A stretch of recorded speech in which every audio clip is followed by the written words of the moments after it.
Yo, Wagadong.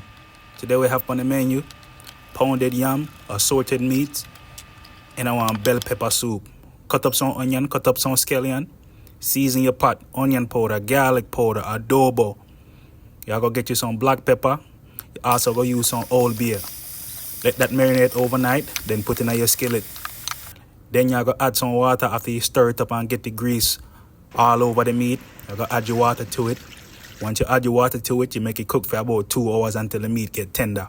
Then you're gonna cut up all of your vegetables, them your red bell pepper, 1 yellow bell pepper, and a half of red onion. You're gonna get your NutriBullet that you can use one blender, cut up some scallion in that and blend that, and it should look like that.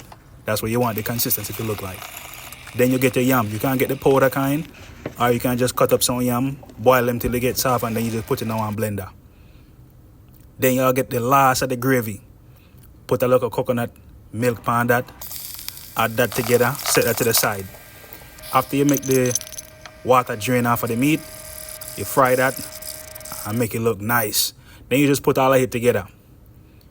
You put the meat back in the bell pepper soup, and then you just add some green leaves. You can add spinach if you have it, pop choy. Yeah, and then you go plate it up like this. Yeah, man, iron on your neck back. Yeah, how you mean? Straight to Africa, I'm gonna get this, you know. Yeah, bring it back home. What you mean? Yeah, man. I saw it again. You just plate it up like this right here. Yes.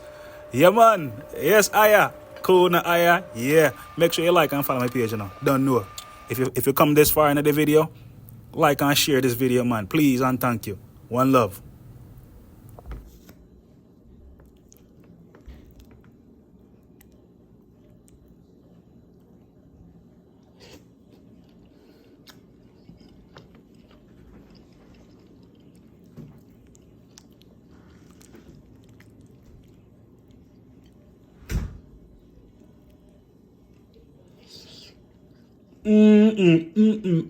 Poor can go.